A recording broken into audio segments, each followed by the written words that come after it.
ያላችሁበት ተግዳሮት ምን ይሆን? ጎልያዳችሁ ምንድነው? ጤና ነው? ፋይናንስ ነው? ምንድነው ጎልያዳችሁ? ጎልያድ ለሌሎች በጣም የሚያስፈራ ነበረ። ግን እግዚአብሔርን ለሚያውቀው ዳዊት ግን የሚያስፈራ አልነበረም። እነሱ ያዩት ትልቅነቱን ነው። ንጉሥ ሳኦል ያየው ትልቅነቱን ነው። ወንድሞቹ ያዩት ትልቅነቱን ነው። ዳዊት ግን የሚያየው አንድ ነገር ብቻ ነው፣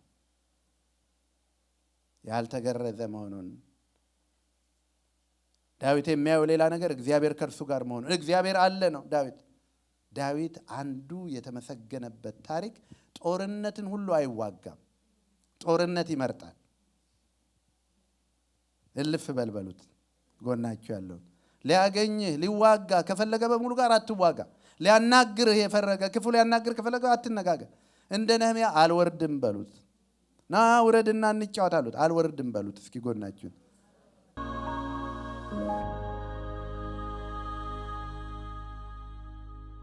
መዝሙረ ዳዊት 18 ከ1 ጀምሮ እናወጣና እናነባለን።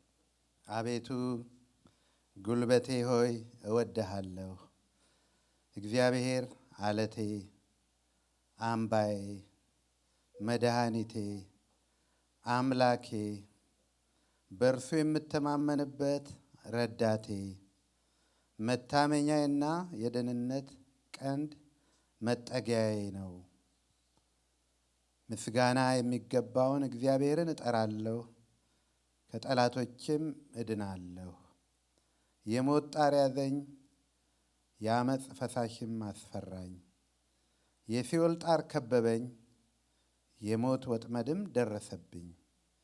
በጨነቀኝ ጊዜ እግዚአብሔርን ጠራሁት፣ ወደ አምላኬም ጮኽኩ። ከመቅደሱም ቃሌን ሰማኝ፣ ጩኸቴም በፊቱ ወደ ጆሮው ገባ። ከዚህ በፊትም ነግሬያችሁ አውቃለሁ። አንድ የሰማሁት ታሪክ በጣም ልቤን ይነካዋል። አንድ ሰባኪ እየሰበከ 2 የቸርች ሰዎችን አወጣና መዝሙር 23ን እንዲያነቡ እድል ሰጣቸው። ሁለቱም ወጡና መዝሙር 23ን አነበቡ። መዝሙር 23ን ሁላችንም በቃላችን እናውቀዋለን አይደል? ይህንን ሁለቱም ወጥተው አነበቡ። ሁለቱም ሰዎች ወጥተው አነበቡ። አንዱ በሚያስገርም ዜማና ቅላጼ አነበበው። ንባብ የሚችሉ ንባብ ሕግ ስላለው ማለት ነው። በዜማ ንባብ ሕግ አለው የራሱ ጥበብ እና ሰው በሙሉ አጨበጨበ በጣም። የሚቀጥለው ደግሞ ሰው መጣና አነበበ። እሳቸው ጠና ያሉ ሰው ናቸው። አነበቡት። ሲያነቡ ጉባኤው በሙሉ ማልቀስ ጀመረ። ንባባቸው ከዛኛው አይሻልም፣ ግን ሰው በሙሉ አለቀሰ እና ሰባኪው ጠየቃቸው፣ ምንድን ነው ምክንያቱ አላቸው። እና እሳቸው እንዲህ ያሉ ይባላል፣ እሱ የእረኛውን መዝሙር ያውቀዋል፣ እኔ ግን እረኛውን አውቀዋለሁ። በጣም እግዚአብሔርን ስለማወቅ የተናገሩት ነገር ነው። እና ዛሬ አንድ የእረኛውን መዝሙርም እረኛውንም ስለሚያውቅ ሰው እንማራለን። እረኛውን ማወቅ እና ይሄ የእረኛውን መዝሙር የሚያውቅ እረኛውንም የሚያውቅ የእግዚአብሔር ሰው ቅድም ያነበብኩላችሁን መዝሙር የጻፈ ሰው ነው። አቤቱ ጉልበቴ ሆይ እወድሃለሁ ያለ ሰው ነው። ዳዊት በመልካም ሁኔታ ውስጥ ሆኖ አይደለም ብዙዎቹን መዝሙሮች የጻፈው። የታንክስጊቪንግ ወቅት ነው። ስለዚህ በሚቀጥሉት ጥቂት ሳምንታት በዳዊት ሕይወት ውስጥ እግዚአብሔር የሚያስተምረውን ብዙ ነገር እንማራለን። የጽናት፣ የሊደርሺፕ ሕይወት፣ የመስዋዕትነት ሕይወት፣ የትውልድና የእግዚአብሔር መንግስት ሕይወት። ይሄ ሰው ግን በመልካም ያለፈ ሰው ስለሆነ አይደለም እንዲህ ብዙ ዝማሬ የዘመረው። በብዙ መከራ አልፏል። አብዛኛዎቹ ዝማሬዎች የወጡት ከሕይወቱ ቅንጦት አይደለም፣ ከመከራው ነው እንደውም የወጡት። ስለዚህ እንደኛ የተከናወነለትና የተሳካለት ሰው ቀርቶ እግዚአብሔርን በሁሉ ጊዜ እንዲያከብር የተጠራ ሕዝብ ከዳዊት ምን ይማራል? ዳዊት አንዳንዶቹን መዝሙሮች ልንገራችሁ። ለምሳሌ መዝሙር 57 ላይ ከሳኦል ፊት ሸሽቶ በዋሻ በነበረበት ጊዜ የዳዊት ቅኔ ይለዋል። ጊዜ ስለሌለ አላነበውም፣ ግን መዝሙሮቹን ምነግራችሁን ያዙትና አንብቡት። የሚሰዋው የሚዘምረው እግዚአብሔርን የሚያመሰግነው ዮሂን የነካው የእግዚአብሔር መንፈስ ስለነካው እንጂ ኑሮ ስለሆነ አይደለም። ዳዊት የሚያስገርም በብሉይ ኪዳን ውስጥ የኖረ የአዲስ ኪዳን አገልጋይ ነው ይባላል።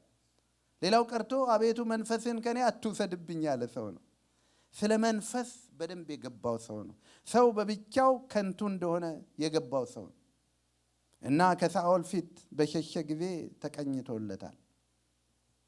በኤዶምያስ በነበረ ጊዜ በዋሻ ሆኖ ዘምሯል። መዝሙር 142ን ብታነቡት፣ መዝሙር 143ን ብታነቡት ልጁ ባሳደደው ጊዜ ዘምሯል፣ ይዘምራል። እረኛውንም ያውቃል፣ ዝማሬውንም ያውቃል። በገና ደርዳሪዎችን እግዚአብሔር ያብዛል። ለዚህ ነው ይሄ ደግሞ ህይወት ቸርች መተን የምናደርገው ሳይሆን ከጓዳ የምንይዘው ህይወት ስለሆነ ማለት ነው። እና ዳዊት እንደዛ ነው። ተጨንቋል ብዙ ጊዜ። አቤሜሌክ አሳደደው፣ ፊቱን ለወጠ ታውቃላችሁ። ግን መዝሙር 34 ላይ ይዘምራል። በዋሻም ይዘምራል፣ በተራራም ይዘምራል። ምክንያቱ አንድ ነው። እረኛውን ያውቃል። እረኛው በቀንና በሌሊት የማይተወው መጠጊያ የሆነው መሸሸጊያ የሆነው መዝሙር ያነበብነውን ቅድም ስታነቡት እግዚአብሔር ምኔ ስለሆነ ነው ይላል። ጉልበቴ ነው ይላል። ጉልበትህ ነው እግዚአብሔር። የቀረም እንኳ ጥቂት ቢኖር ጉልበታችን እግዚአብሔር ነው። ጉልበቴ ነው ይለዋል። አለቴ ነው ይለዋል። እግዚአብሔር አለትሽ ነው። መሸሸጊያ አለትሽ፣ መድኃኒቴ ነው ይለዋል። መድኃኒትህ ነው። ይህን የሚዘምረውን ዝማሬ በሕይወቱ እናያለን። ዳዊት ለእምነቱ በዓለም ታሪክ ታላላቅ ነገር ለመስራቱ እረኛውን መረዳቱ ነው። በእስራኤል ታሪክ አሁን እስራኤል ብትሄዱ አንዱ የሚያስጎበኟችሁ የዳዊት ከተማን ነው። አንድ እረኛ እግዚአብሔርን በመታመኑ እግዚአብሔር በሱ ሕይወት የሰራውን የእስራኤልን ነገዶች ሁሉ አንድ አድርጎ እስራኤል የምትባለውን ሀገር ያቆመ፣ ጥቂት ከነበረች ግዛት በትንሹ 2 እጥፍ የሚበልጥ አስፍቶ ዘመኑን የጨረሰ እግዚአብሔር በጣም ማየት የተጠቀመበት እንደ አባቶቹ ብዙ ዘመን ያልኖረ ግን እረኛውን የሚያውቅ እግዚአብሔር በእርሱ የምተማመንበት ረዳቴ ነው አለ። የደህንነቴ ቀንድ ነው አለ። ይሄንን ሁሉ የሚያስብ ዳዊት ነው ይሄንን ሁሉ መዝሙር የጻፈው። በመከራ ስላልኖረ አይደለም፣ መከራ የጠገበ ሰው ነው። ልጅ አሳዶታል፣ ንጉሥ አሳዶታል፣ ወንድሞች አሳደውታል። የት ነው ያልተሳደደው? ከቤት ውስጥ ስደት ነበረበት። በአባቱ የማይታሰብ ሰው ነበር፣ የማይጠራ ማለት ነው። ለጸሎት እንኳን እስኪ ማን ይጸልይ ሲባል የማይጠራ ሰው ነው። ግን እረኛውን ያወቀ ሰው ነበርና እግዚአብሔር የሚያስገርም ክብሩን ገለጠበት እና በጨነቀውም ጊዜ ይዘምራል። በጨነቀኝ ጊዜ አለ እግዚአብሔርን ጠራሁት፣ ወደ አምላኬም ጮኽሁ፣ ከመቅደሱ ቃሌን ሰማኝ፣ ጩኸቴ በፊቱ ወደ ጆሮው ገባ ይላል። አሁን እኛ ብዙ የምንዘምረው መዝሙር ከዚህ የወጡትን ነው። ምስጋና የሚገባውን እግዚአብሔርን እጠራለሁ፣ ከጠላቶቼ እድናለሁ። በጨነቀኝ ጊዜ ሁሉ እግዚአብሔርን ጠራሁት፣ ስቅስቅ እያልኩኝ በእንባ የሆዴን ብሶት ነገርኩት። ከዚያም በበቀል ወረደ ከሰማይ አንጎዳጎደ። በመብረቁ አወካቸው በፍላጻው በተናቸው። ምስጋና የሚገባውን እግዚአብሔርን እጠራለሁ፣ ከጠላቶቼ እድናለሁ። የድሎቱ ምክንያት አይደለም የመዝሙሩ ምንጭ። በታንክስጊቪንግ ወቅት ብቻ እንድናመሰግን አይደለም። በእግዚአብሔር አደባባዮች የማይጓደል ነገር ምስጋና ነው። ሕዝቡ ደግሞ በምስጋና እንዲሞሉ እግዚአብሔር ይፈልጋል። ይሄ ታላቅ ባለቅኔ፣ ታላቅ እረኛ፣ ታላቅ ንጉሥ እንዴት እንደተነሳ እግዚአብሔር ምን እንዳረገበት ጥቂት እናያለን። አንደኛ ሳሙኤል ምዕራፍ 16ን እንድታወጡ በጌታ ፍቅር እጠይቃችኋለሁ። በነገራችሁ ላይ ዳዊት የሚያስገርም የእግዚአብሔር ክብር መገለጫ ነው። መጽሐፍ ቅዱስ ውስጥ 1000 አካባቢ ጊዜ ስሙ የተጠቀሰ ሰው ነው። ሌሎች እንዲህ እንዳሉ አላውቅም። በጣም እግዚአብሔር የከበረበት ሰው ነው። ትንሽ ሰው ከትንሽ ከተማ የተወለደ ጅማሬውን 16 ላይ እናያለን። ጄኔሬሽናችን አሁን እዚህ መጥቶ ቢጠይቅ በጣም ነው የሚያውቁት። ጅማሬውን በጣም ነው የሚያውቁት። ትናንት እነ ሄሩን እየጠየቁ ያውቃሉ፣ እንዴት ጅማሬው እንደነበረ ያውቃሉ። እስራኤል በሳኦል ምክንያት መንገድ ስቶ በነበረ ጊዜ ሳኦል መተካት ነበረበትና እግዚአብሔር ሊተካው ሲፈልግ ሳሙኤልን ላከው፣ ወደ እሴይ ቤት መራው። ዛሬ በእናንተ ቤት የሚያድግ ትውልድ ስላለ ነው መለኮት የምትመጡት። በትክክል ነው የምነግራችሁ። ይህንን ስሙኝ። መለኮት የመጣችሁት በእናንተ ቤት የሚያድግ ኃያል ትውልድ ስላለ። ለዚህ ነው ብዙ ተግዳሮት አለን፣ ፋይናንስን ጨምሮ። ምክንያቱም ግማሹ ጉባኤያችን ሰራተኛ አይደለም። ከሰራተኛው ጉባኤ ደግሞ ግማሹ ነው የሚሰጠው። ግን እግዚአብሔር ባስጨከነን ነገር የምንጨክነው ከጥቂት ጊዜ በኋላ እግዚአብሔር አሜሪካንን እንዴት እንደሚያደርጋት እናያለን።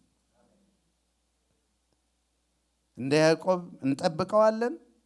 ፈቀቅ ቢሉ አንዳንዴ ወጣ ያሉ ቢመስሉን ነው እግዚአብሔር አይለቃቸውም። የያዛቸው እግዚአብሔር ነው። እኛም በእግዚአብሔር ቤት ያለን ስለተያዝን እንጂ ስለያዝነው አይደለም። እና ወደ እሴይ ቤት ላከው። እሴይም እረኛ ነው። በጣም የማይታሰብ ሰው ነው። እና እግዚአብሔር ይላል፣ አብረን እናነባዋል። ሳሙኤልን በእስራኤል እንዳይነግስ ለናቅሁት ሳኦል የምታለቅሰው እስከ መቼ ነው? ወደ ቤተልሔሙ ሰው ወደ እሴይ ስለምልክህ ዘይትህን በቀንድ ሞልተህ ሂድ፣ ከልጆችም አንዱ ንጉሥ ይሆን ዘንድ መርጬዋለሁ አለው። እግዚአብሔር ይመርጣል። በተርታ አይደለም እግዚአብሔር የሚያደርገው። አንዳንድ ሰው እንደዛ ይመስለዋል። ባልተመረጠበትም ምርጫ ገብቶ ስለሚታገል ያለ ስኬት ይኖራል። እግዚአብሔር ከጥንትም ይመርጣል፣ ዛሬም ይመርጣል፣ ነገም ይመርጣል። እግዚአብሔር ያልመረጠው ግን የለም። የተለያየ ስራ ነው ያለን እንጂ እግዚአብሔር ይመርጣል። የማይታሰብ ቤት ነው የሚሄደው እና ሳሙኤል ራሱ አልገባውም። እግዚአብሔር እንዲህ ያለው አንዲት ጊደር ይዘህ ሂድና። ሳሙኤል ግን ምን ብሎ ጠየቀ መሰላችሁ? ሳኦል ከሰማ ስለሚገድለኝ እንዴት መሄድ ይችላለዋል? አያችሁ፣ ተተኪ ትውልድ እንዳይወጣ የጠላትም የጨለማውም ነገስታት ታላቅ ተጋድሎ ነው የሚያደርጉት። በቤታችሁ ልጆቻችሁ ካስቸገሩ እንደውም ታሪክ አለ። ናኒ እግዚአብሔር ታላቅ ነገር በቤትሽ ያደርጋል። ትረስት ቢ ሰሞኑን የባርኒን የ2010 ሪከርድ ያደረግነውን እየሰማሁ ነበር።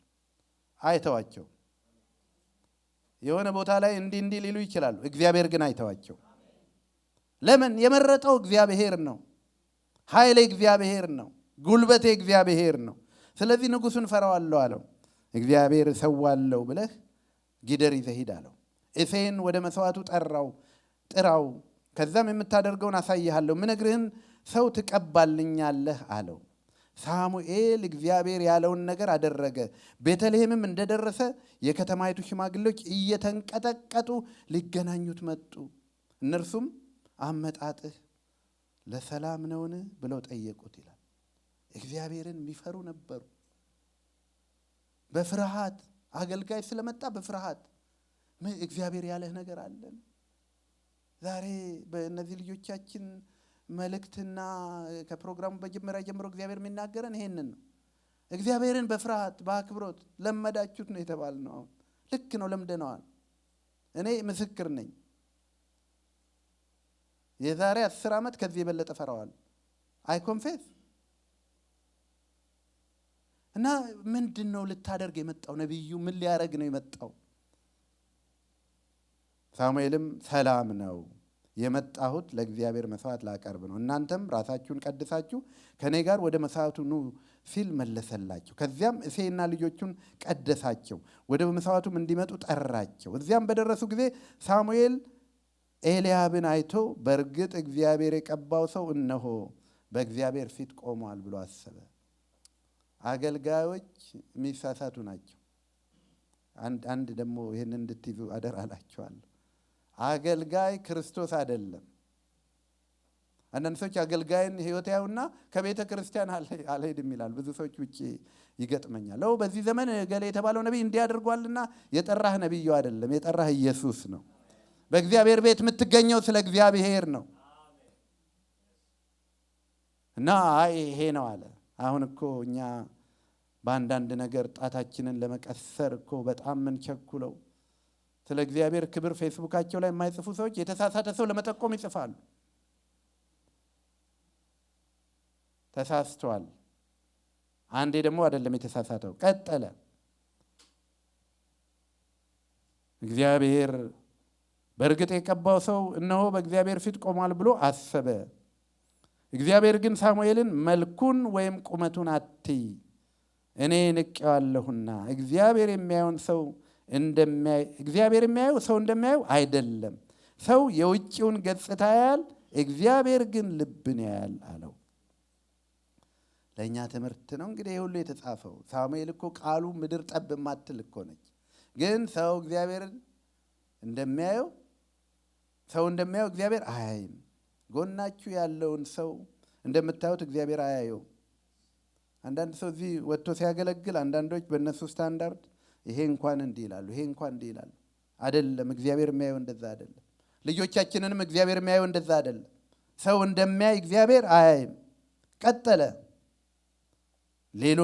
አሚናዳብን ጠርቶ በሳሙኤል ፊት እንዲያልፍ አደረገ። ሳሙኤል ግን እግዚአብሔር ይህንን አልመረጠውም አለው። እሴይም ሳማን አሳለፈ። ሳሙኤል እርሱንም እግዚአብሔር አልመረጠም አለ። እሴይም 7ቱን ልጆች በሳሙኤል ፊት እንዲያልፍ አደረገ። ሳሙኤል ግን እግዚአብሔር እነዚህን አልመረጣቸውም አለው። አያችሁ ግን የሳሙኤልንም አገልግሎት መሻሻል ማለት እግዚአብሔር በአገልግሎት ሕይወት አንዱ ከሚያደርገ ነገር ያስተምረናል። አሁን ብዙ ሐሰተኛ ነቢያትን ሰዎች የሚተቹት ሐሰተኛ አስተማሪዎች ነበሩ። ሐሰተኛ ወንጌል አውቀው ግን አይደለም፣ ይሳሳታሉ። እግዚአብሔር እንዲያድጉ ዕድል ይሰጣቸዋል። በእግዚአብሔር መንግሥት ላይ የሚነሳ ሰው ስለበዛ በዚህ ዘመን ወደ እግዚአብሔር ቤት እንኳ ሰዎች እንዳይመጡ በሶሻል ሚዲያው ላይ ይሄ ነው ይበዛው። አትሳተፉ፣ በዚህ አትሳተፉ፣ ጸልዩላቸው። የማንቀበላቸው አስተማሪዎች የማንቀበላቸው ነቢያት ሞልተዋል።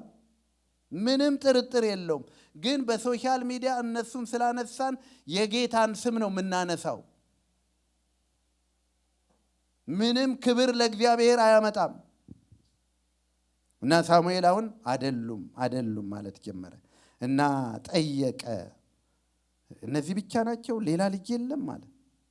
እንደዚህ አለ አባቱ። የሁሉ ታናሽ ገና አልመጣም፣ ነገር ግን በጎች እየጠበቀ ነው ብሎ መለሰ። ሳሙኤልንም ልኮ አስመጣው። የተናቀ ነበር ልላችሁ ነው። ይህንን ሁሉም ብለው ዳዊት በእግዚአብሔር ዓይን የሚገባ ሰው አልነበረም። አባቱ እንኳን አላሰበውም ነበር። ግን እግዚአብሔር ጠርቶ አመጣው። እነዚህ ልጆች እንደምታዩት ትንሽ ልጅ ነበረ። እግዚአብሔር ቀባው። በጣም የሚያስገርመኝ ነገር ግን እረኝነቱን ቀጠለ። በዳዊት መቀባትና በንግስናው መሃል 13 ዓመት ነበር። አንዳንድ ሰዎች እኮ አሁን የተቀቡ ወይ እግዚአብሔር የጠራቸው ከመሰላቸው እኮ የሚቀጥለው ቀን መሆን አለበት። ለዚህ ነው ብዙ ትግል እኮ ያለው። ይሄን ነው በዳዊት ህይወት እነዚህ ነው የምንማረው። አሁን ከምስጋና ህይወት በኋላ ከጥሪው ባለቅኔነቱ፣ ኃያል የሰራዊት አለቃነቱ፣ የሚያስገርም መሪነቱ ድረስ የተጠቀመባቸውን ፕሪንሲፕሎች እንዲናያለን። አንደኛ ያልታበየ ሰው ነበረ። ተቀብቶ በወንድሞቹ ፊት ተቀብቶ ወደ እረኝነት ተመለሰ። እግዚአብሔር ይመስገን። አንዳንድ ሰዎች አሉ እዚህ ሰው ከወጣ በኋላ ቤት የሚያጸዱ፣ ደስ የሚያሰኝ አገልግሎት ነው። እግዚአብሔር ያያቸዋል። እኔም አንዱ ነኝ በነገራችን ላይ እናገለግላለን በደስታ። አንዴ ጀርመን እያለው ኢስት የነበሩ ሰዎች ወደ ምዕራብ መምጣት ትልቅ ነገር ነው። መምጣትም ከባድ ስለሆነ እና አንዱ መጥቶ መንገድ ይጠርጋል። ሆቴል ተቀጥሮ እዛ አካባቢ ያለው መንገድ ይጠርጋል እና ሌላ የመጣች ከዛ አየችው። አልገመተችም። የተከበረ ሰው ነው። አንተ ምን እያረክ ነው አለችው። እየጠረኩ ነው። ምንድን ነው? ይሄ ስራዬ ነው ሲል በጣም አዘነች። ቆይ አንቺ አይሮፕላን ትነጃለሽ አላት። የእግዚአብሔርን ቤት አይደለም መጸዳጃ ቤቶች ይጠርገናል። ዛሬም የሚጠርጉ አሉ። የአዛውን ዳይፐር የሚቀይሩ አሉ። እድሉን ብናገኝ እንቀይራለን። በእግዚአብሔር ቤት የእግዚአብሔር ማንነቱ የትሑታን መገለጫ ነው። በዚህ ዘመን ግን እንዴት ነው ከፍ ብሏል ምንለው እኮ የሆነ ከፍታ አድርገን ያደረግነው ነው። ዳዊት ግን ተቀብቷል፣ ተመርጧል፣ በወንድሞቹ ፊት፣ በሰፈር ፊት። አሁንም ግን እረኝነት ላይ ነው። ወገኖቼ እግዚአብሔር ባላችሁ ስፍራ ቆዩ። ጽዋ እስኪሞላ እግዚአብሔር የሰጣችሁ አደራ እስኪሞላ ድረስ በዛው ቆዩ። የተናቀ እረኝነቱን ቀጠለ። እረኝነት ደግሞ እንደዚህ ጊዜ ብቻ አይደለም፣ የተናቀ ነው። ግን በዚሁ የንቀት ቦታ ሌላ ሁለት ጥሪ ደግሞ መጣለት። አንዱ የዝማሬ አገልግሎት ጥሪ መጣለት። ያውም ከየት መጣለት? ከንጉሥ ቤት። ሳኦልን ክፉ መንፈስ ያስቸግረው ጀመረ ተባለ። ስለዚህ መፍትሄ ሲባል አንድ ሰው ምን አለ ይላል? አንድ እረኛ አለ በገናውን ሲደረድር አይቻለሁ። ስታገለግል በድብቅ ሰው ያየኛል ሳትል እግዚአብሔር ግን የሚያሳይ ሰው ይልክልሃል። እታያለሁ ብሎ አይደለም ያደርገው፣ አላሰበውም። እሱ የአባቱ አደራ አለበት። መቀባቱም ቢሆን ከእግዚአብሔር ነው። ለመቀባቱም እንዲያደርግ የተባለ ነገር የለም። ሩቲኑን ቀጥሏል። እግዚአብሔር ብዙ ጊዜ በሰዎች ሕይወት የሚመጣው በሩቲናቸው ነው። እና ወደ ሳኦል ተጠራ። ወደ ሳኦል ቤት ገባ። ይሄ ደግሞ የሚገርም ነው። ንጉሥ ቤት ይሄዳል፣ ይዘምራል፣ በገና ይደረድራል፣ ንጉሡን ቤት ሰላም ያደርጋል።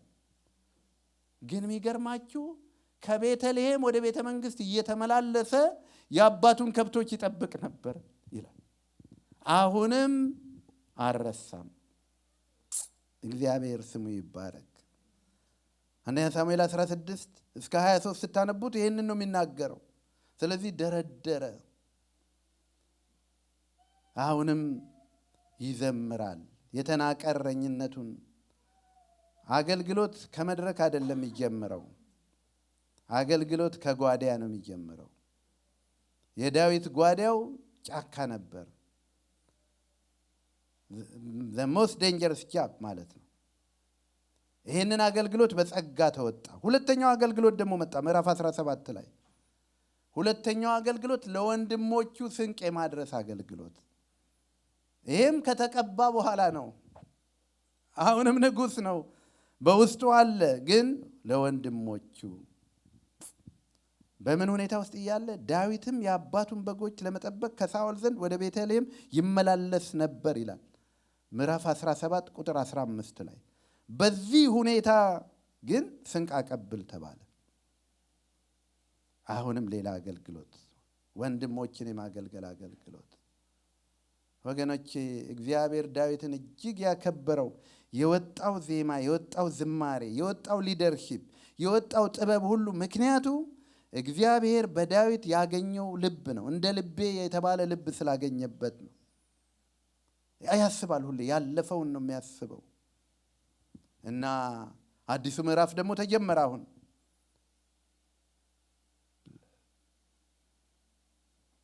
በዕለት ከዕለት ህይወት ውስጥ ጎልያድ ወዳለበት ሰልፍ ደግሞ ሄደ። አዲስ ምዕራፍ፣ አሁንም በመታዘዝ ውስጥ ያለ ምዕራፍ። ርብቃ እንደሆነችው ርብቃ በመታዘዝ ውስጥ ነው ወደ ጥሪዋ የገባችው። ቸርነት የምታደርግ ሴት። እባካችሁ የእግዚአብሔር መለያ አንዱ ይሄ ነው፣ ቸርነት።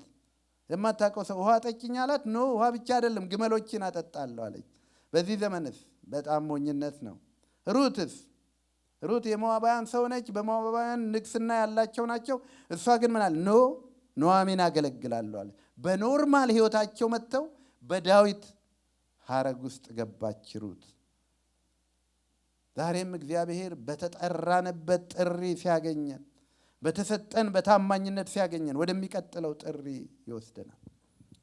እና አሁን ከጎልያድ ጋር ሲመጣ ሌላ ደግሞ ቻሌንጅ፣ ወንድሞቹ ሰደቡት ይላል። ከተግዳሮቱ ጋር ተገናኘ። ያላችሁበት ተግዳሮት ምን ይሆን? ጎልያዳችሁ ምንድን ነው? ጤና ነው? ፋይናንስ ነው? ምንድን ነው ጎልያዳችሁ? ጎልያድ ለሌሎች በጣም የሚያስፈራ ነበረ፣ ግን እግዚአብሔርን ለሚያውቀው ዳዊት ግን የሚያስፈራ አልነበረም። እነሱ ያዩት ትልቅነቱን ነው። ንጉሥ ሳኦል ያየው ትልቅነቱን ነው። ወንድሞቹ ያዩት ትልቅነቱን ነው። ዳዊት ግን የሚያየው አንድ ነገር ብቻ ነው፣ ያልተገረዘ መሆኑን። ዳዊት የሚያየው ሌላ ነገር፣ እግዚአብሔር ከእርሱ ጋር መሆኑን። እግዚአብሔር አለ ነው ዳዊት። ምክንያቱም ዞር ብሎ አስቦም ደግሞ ከአንበሳና ከድብ ጋር ሲዋጋ እግዚአብሔር አብሮት ነበረ። ወደኋላ የሚያስብ ሰው። ስለዚህ ነው ከሳኦል ጋር ሲነጋገር ኖ አትችለውም ሲል ኖ አለ፣ እችለዋለሁ። በረኝነት ጊዜ በጎቼን ሊነጥቁ አንበሶች ይመጡ ነበር፣ ድቦች ይመጡ ነበር፣ አንገታቸውን እያስተፋቸው ነበር። ምን አደረገ ዳዊት? ወደኋላ የምናስብበት ጊዜ ይሁንልን። የጾም ጸሎታችን አንዱ ይሄንን ነው። አስቡ እግዚአብሔር ምን እንዳደረገላችሁ። ዛሬ በፊታችሁ ያለው ከትናንቱ ጋር ሲነጻጸር ምንድን ነው? ምንም አይደለም። ዳዊት እግዚአብሔርን በማወቁ ምክንያት ጎልያድን የሚያክል ካንሰር ነው። እኛ እኮ በሰው ፊት የከበደ ሁሉ እየከበደብን ያለን ካንሰር ነው። ለእግዚአብሔር ቀላል ነው። ሞት ነው። እግዚአብሔር ሙታንን ሲያስነሳ አባቶች አይተዋል። አሁንም እግዚአብሔር ኃይሉ አልደከመም። የተራቡትን ማጥገብ ነው። እግዚአብሔር አጥግቧል። ስለዚህ በዳዊት ትናንት ያደረገው ለዛሬ መታመኛው ነው። ጎልያድ ፊትም ለመቅረብ እንዲህ ነው ያለው ይላል፣ የማንም ልብ አይውደቅ፣ እኔ ባሪያ ሄጄ ያንን ፍልስጤም እወገዋለሁ አለ ይላል። ውጊያ ግን የተለማመደ ሰው ነው። ውጊያ እንዴት ናችሁ እናንተ? የእግዚአብሔርን ዕቃ ጦር ልበሱ ተብላችሁ እንዴት ነው? የእግዚአብሔር ዕቃ ጦር አለ። አንዳንድ ሰው እንደውም እኮ ሞኝነት ነው የሚመስለው። እውነቴን ነው። መገሰጽ ምናምን ሁሉ እኮ በጣም እንትን ነው የሚመስለው። ውጊያ ግን ሪል ነው። ይሄ ያለንበት የመንፈሳዊ ሕይወት ውጊያ አለበት። ውጊያው ግን ከትንሽ ከተጀመረ ደግሞ ትልቁ ጠላት ሲመጣ አትችልም ማለት የሚችሉ ማለት ነው። ስለዚህ የማንም ልብ አይውደቅ አለ። ሳኦል ግን እንዲህ ያለው ይላል፣ አንተ ገና ብላቴና ነህ።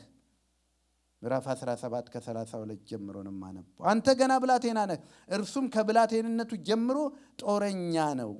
ይህን ፍልስጤም ለመዋጋት ትሄድ ዘንድ አትችልም አለው። ዳዊትም ሳኦልን አለው፣ እኔ ባሪያህ የአባቶችን በጎች ስጠብቅ አንበሳና ድብ ይመጣ ነበር፣ ከመንጋውም ጠቦት ይወስድ ነበረ። ዳዊትም ከአንበሳና ከድብ እጅ ያስጣለኝ እግዚአብሔር ከዚህ ከፍልስጤም እጅ ያስጥለኛል አለ። ሳኦልም ዳዊትን ሂድ፣ እግዚአብሔር ካንተ ጋር ይሁን አለው። አትችሉም የሚሏችሁ ሰዎች አሉ በዙሪያችሁ። በዚህ ሀገር አንዱ የላይፍ ፕሪንሲፕል የሚባለው ከኔጌቲቭ ኢነርጂ ራቁ ነው የሚባለው። በጓደኝነትም ይሁን በስራ ቦታም ይሁን ኔጌቲቭ ኢነርጂ የሚሞሉባችሁን ሰዎች ራቁ ነው የሚባለው። አንድ ሰው እያጫወተኝ ነበር። እንደውም ሰዎች ሁለት አይነት ናቸው፣ ወይ ቻርጀር ናቸው ወይ ቫኪዩም ናቸው። ወይ ይመጡሃል ወይ ይሞሉብሃል። እና ዳዊት ምን አደረገ ይላል? አትችልም አንተ ምናምን ሲባል ወንድሞቹ እንደውም ዘለፈው። ተቀብቷል። ወገኖቼ ይታያችሁ እስኪ። በዚህ ዘመን እኮ ትንሽ አገልግሎት የተሰጠን ሰዎች እኮ በቤታችን እንኳን እኮ አውቃለሁ፣ እኔ የማውቀው ታሪክ አለን። በቤቱ በስሙ ስትጠራው የእግዚአብሔርን ሰው እንዴት ትንቂያለሽ አለ። ሚስቱን እኮ በስሙ በመጠራቱ ማለት ነው። እና በአደባባይ ዘለፉት ወንድሞቹ። የልብህን ክፋት አውቃለሁ አለ። በጎቹን የት በትነህ ነው የመጣኸው? በጣም የሚገርማችሁ ሌላ ፕሪንሲፕል ዳዊት ምን አደረገ ይላል? እልፍ አለ ይላል። ዳዊት አንዱ የተመሰገነበት ታሪክ ጦርነትን ሁሉ አይዋጋም፣ ጦርነት ይመርጣል። እልፍ በልበሉት ጎናችሁ ያለውን። ሊያገኝህ ሊዋጋ ከፈለገ በሙሉ ጋር አትዋጋ። ሊያናግርህ የፈረገ ክፉ ሊያናግርህ ከፈለገ አትነጋገር። እንደ ነህምያ አልወርድም በሉት። ና ውረድና እንጫወት አሉት። አልወርድም በሉት። እስኪ ጎናችሁን። ይሄ የዳዊት አሜዚንግ ፕሪንሲፕል ነው። ይሄ ክፉ ነገር አለው እንዴ አለ ብሎ ለማስረዳትም አልሞከረም። ወይ እኔ እኮ የተቀባሁ ነኝ አታውቁም። ለወንድሞቹ እንኳን አልፎከረም። ታውቃላችሁ አይደል? እኔ እኮ አንበሳ ገል ነበር አላለም። አስፈላጊ ሲሆን ብቻ ነው በንጉሥ። ለዚህ ነው ማንነት መዘርዘር በጣም ጥሩ አይደለም። እኔ የሚል ቃል በተቻለ መጠን መቀነስ አለብን። በጣም እኔ ማለት የሚችል ኢየሱስ ብቻ ነው። እንደው ባካችሁ ኤዲት አድርጉና ይሄ እኔ የሚል ከሆነ የኔ ልጆች የሚል ከሆነ ኤዲት አድርጉት። እና ዳዊት ለወንድሞቹ እንኳን እንደዛ ማስባል ይችል ነበር። አንተ እንዴት እንዲህ ትለኛለህ? እኔ አንበሳና ድብ ስገድል አይተሃል? በትህትና ነው ወገኖቼ። ተቀብታችሁ እንኳን ታላላቆቻችሁን ልታከብሩ ይገባል። በእድሜ የሚበልጥህን ሰው ልታከብር ይገባል። ለዚህ ነው ጳውሎስ ለምናቸው አለ። ትላልቅ የሆኑን አባቶች ከእምነት እንኳን ፈቀቅ ቢሉ ገስጻቸው አይልም። ጎበዙን ገስጸ ይላል፣ እነሱን ግን ለምናቸው ይላል። ስለዚህ ዳዊት ምን አደረገ ይላል? እልፍ አለ ይላል። እግዚአብሔር ይመስገን እልፍ የሚያደርግ ማለት ነው። ስለዚህ እልፍ አለ እና በጣም ኔጌቲቭ ስትሞሉ አደራ ነው የምላችሁ። በግልም ህይወት እግዚአብሔር በእኔ እንዲህ ያደርጋል። አንዱ እንደውም ለምናቸው ለአዲስ ዓመት ስትጸልዩ እግዚአብሔር በእናንተ ማድረግ የሚፈልገው ምንድን ነው? በአዲስ ዓመት ትናንት ወንዶች ብረት እየተጠያየቅን ነበር። አንዳንዶቻችሁ መጽሐፍ በእናንተ ውስጥ መጽሐፍ ይፈልጋል ለትውልድ። አንዳንዶቻችሁ እግዚአብሔር ድሆችን እንድትመግቡለት ከዚህ ከሩቲን እንድትወጡ ይፈልጋል። እግዚአብሔር በእናንተ ትልቅ ነገር አስቦ ነው የጠራችሁ። ሁሌ በዚህ ዙሪያ ቅድም ፈል እያለች ነበረ ቀልዬ እያለች ነበር። በዚህ ዙሪያ ዞረን ስንሄድ ምን እንላለን? የተጠራንበት ትልቅ ነገር ነው። ግን ለምን መሰላችሁ የትልቅ ነገር የሌለን? አባት እንዲህ ብሎን አያውቅም፣ እናት እንዲህ ብሎን አያውቅም፣ ጓደኛ እንዲህ ብሎን አያውቅም። እኔ ባደግኩበት ማህበረሰብ አስታውሳለሁ አንዳንድ ጓደኞቻችን በአካሄድም እንኳን ደህና የሚሄዱ ነበሩ። ማለት ነጠር በጣም የሚገርማችሁ መሬት ያስወርዳቸዋል። ጓደኛ እኮ ምን አገኘው ብለህ ነው የምትነጥረው። ማህበረሰባችን የሆንከውን እንድትሆን አይፈቅድልህም። ጥሪህን እንድትሆን አይፈቅድልህም። እግዚአብሔር ደግሞ ያየልህ ትልቅ ነገር ግን አለ። ዙሪያው ግን የሚለው ምንድን ነው? እኛ ስላልቻልነው አትችለውም ይልሃል። የዳዊት ወንድሞች እንደዛ ነው ያሉት። እኛ ያልቻልነውን አሁን አንተ ይችለዋለሁ ትላለህ። እሱ ግን እልፍ።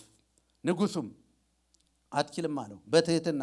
ጌታ ሆይ ይችለዋለሁ፣ እኔ አይደለሁም የምችለው፣ አምላኬ ይህንን አድርጓል። በአንተና በእኔ ህይወት አምላካችን እግዚአብሔር የሚጥለው ጎልያድ አለ። ይህንን ነው እንግዲህ አንድ ክርስቲያን አመፅ በስቷል። አሁን እንደምታዩት የጨረቃ መንፈስ ነግሷል በፖለቲካውን ሲባል ቁጭ ብለን ለማውራት አይደለም የተጠራ ነው። በእኔ ውስጥ የእግዚአብሔር ኃይል አለ፣ ሰማዩን አስለቀቃለሁ የሚል ሰው ማለት ነው።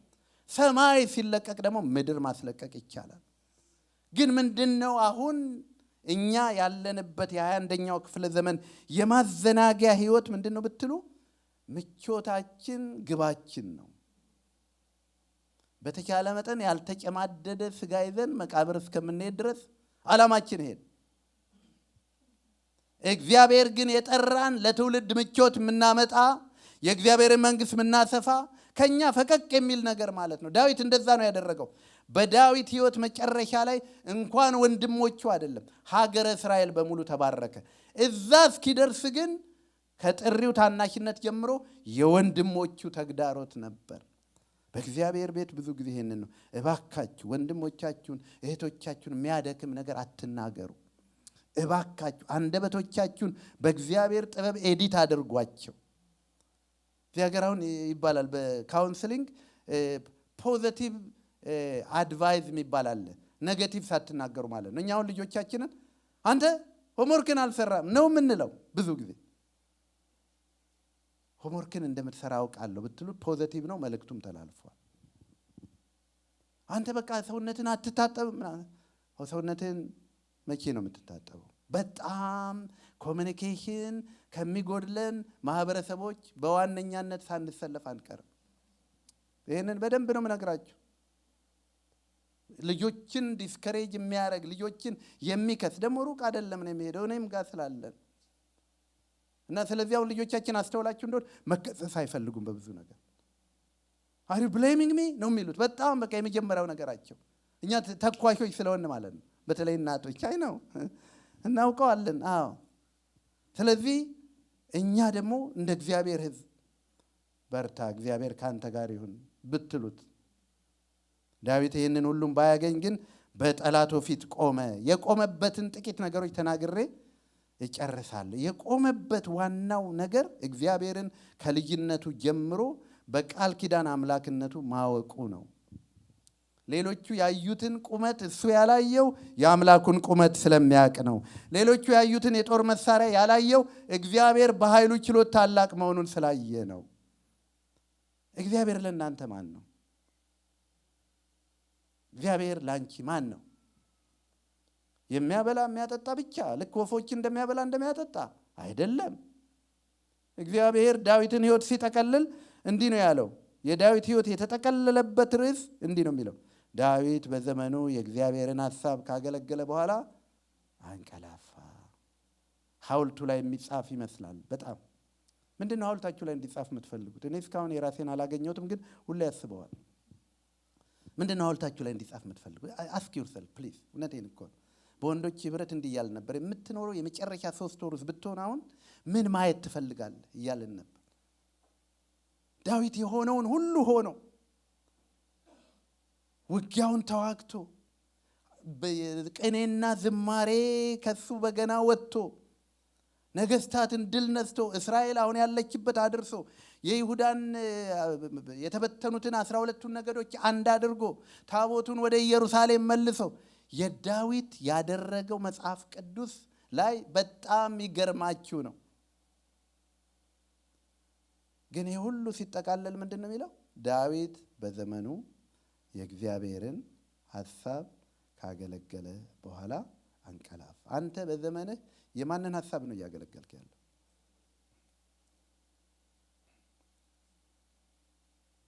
ዳዊት በዘመኑ፣ አንዳንድ ትርጉሞች ደግሞ in his own generation ይላሉ። ይሄ ጀነሬሽን ያንተ ጀነሬሽን፣ ሌላ ማንም ሰው አይመጣም። የጎደለ ነገር ብታይ ማንም ሰው አይመጣም። የእግዚአብሔር ሐሳብ ካላገለገል ነው የጠላትን ሐሳብ ማገልገል ላይ ነን ያለ ነው ፕራክቲካሊ። ስለዚህ ዳዊት ተነሱ ባካችሁ፣ ከዚህ በላይ አላቆያችሁም። ቀልዬ ተባረኪልኝ፣ ባንቺ ጸሎት ነው ይሄንን ያህል ሄድኩትና ሌላው ዳዊት የሚታወቅበት አንዱ የእግዚአብሔርን ፈቃድ የሚወድ ሰው ነበር። ጦርነት እንኳን ስለቻለ አይዋጋም ነበር። የእግዚአብሔር ፈቃድ ይሆንን ብሎ ይጠይቅ ነበር። ስለዚህ ነው በመጨረሻው የእግዚአብሔርን ፈቃድ ካገለገለ በኋላ የእግዚአብሔርን ሐሳብ ካገለገለ በኋላ እናንተ በእግዚአብሔር ያለባችሁ ሐሳብ ታላቅ ነው። ይህን በማወቅ ነው ምስጋናችሁ ምክንያት የሚኖረው፣ ህይወታችሁ ምክንያት የሚኖረው እና በእናንተ ላይ እግዚአብሔር ታላቅ ሐሳብ አለ። ባካችሁ ጎናችሁ ንገሩትና ባለ ሚስት ሊሆኑ ይችላሉ። እነሱ በደንብ አንዳንዴ ከቤት ውስጥ ነው እንትኑ ተግዳሮቱ ያለው፣ ግን ንገሩት፣ በአንተ ውስጥ እግዚአብሔር ታላቅ ሐሳብ አለው በሉት። በአንቺ ውስጥ ታላቅ ሐሳብ አለ በሉት። እባካችሁ ቤትም ተነጋገሩ። ይሄን ደግሞ በአንተ ውስጥ እግዚአብሔር ታላቅ ሐሳብ አለው፣ በአንቺ ውስጥ እግዚአብሔር ሐሳብ አለው። የምን ሐሳብ? የትውልድ ሐሳብ። ከዳዊት ቤት የወጣው ነው እስካሁን የሚገዛው። እግዚአብሔር የዳዊት አምላክ ሆይ ማረን እስኪባል ድረስ ኪንግደም። ዳዊት የሚለየው አንዱ በኪንግደም ነው። በአንድ ብላቴና ውስጥ እግዚአብሔር ይሄንን አደረገ። እኔና እናንተን በየቀኑ በሚመግበን በልዩ በመንፈስ ቅዱስ ባጠበን ሐሳቡን መገመት ትችላላችሁ። እንደ ማንነታችን አይደል። ወንድሞቻችን ሲያዩ አይ ይሉን ይሆናል። ኃያላን ሳይሆን ይሄ ገና ነው ይሉን ይሆናል። ስሜ ይወጣላችሁ ላትሆኑ ትችላላችሁ። ስሜ ይወጣልን ላንሆን እንችላለን። የጠራችሁ እግዚአብሔር ግን በእናንተ ውስጥ ታላቅ ሐሳብ አለው። ለዚህ ምን ያስፈልጋል? ጸሎትና ጾም ያስፈልጋል። ለዚህ ምን ያስፈልጋል? በምስጋና እግዚአብሔር ወዳየልን መግባት ያስፈልጋል። ለዚህ ምን ያስፈልጋል? እግዚአብሔር አለ የሚለውን ማመን እና በእኔ ሕይወትም እግዚአብሔር ሐሳብ አለው ማለት ያስፈልጋል። ባካችሁ ወገኖች ይህንን እግዚአብሔር ያድርግብን። ይህንን እግዚአብሔር ያድርግብን።